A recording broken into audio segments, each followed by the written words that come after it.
putting together a trade association. It's now 3,600 people. We have run a conference for 10 years now, SaaS Connect.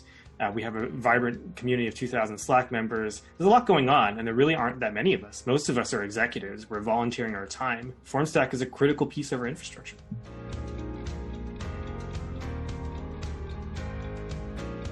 I'm Sunir Shah. I'm the president of the Cloud Software Association and CEO of AppLind. Today we're talking about the Cloud Software Association. That's the network of now 3,600 SaaS partnership professionals.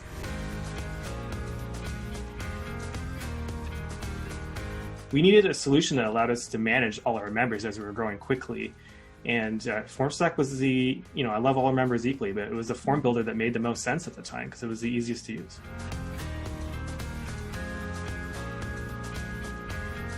It was like which product fit into our workflow the best and had the most flexibility there. And of all the products at the time, it was FORMSTACK. And to this day, it's not like we haven't looked at others. FORMSTACK still remains pretty much aligned with that entire focus, fitting itself into the way people work, and so you can get more things done.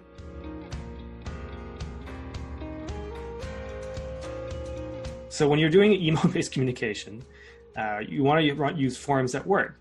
And what I found that was really important with FORMSTACK, and this is why I haven't yet moved to any of the other products, is that we could take the form and embed it in our newsletter in a way that our members can respond to the form from within the newsletter email. And that is critical because the conversion rate is high. And the information, it's easy for people to do and allows us to get really quick, rapid responses from our members.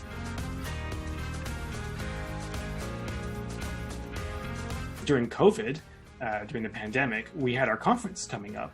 And I had to very quickly make a decision about what to do with this. And I didn't have time to dribble in responses 5 a day, 10 a day. I needed a lot of responses very quickly.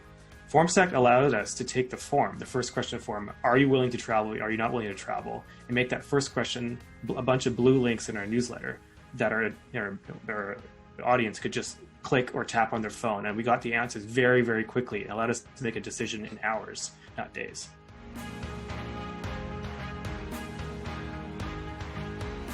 Fixing processes is a very old problem. Humans have been doing this for thousands of years.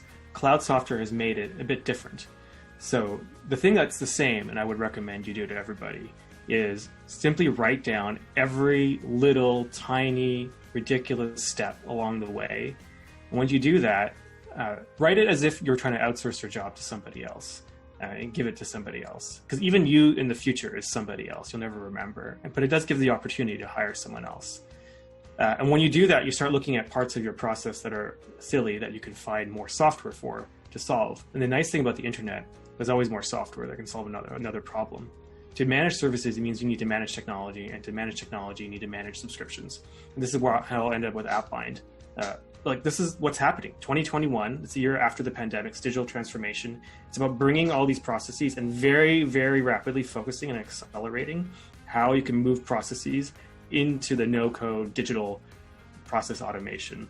So write it down, look for software, find a way to bring it in and under management, give yourself more capacity and capability. There's a tool to solve every problem.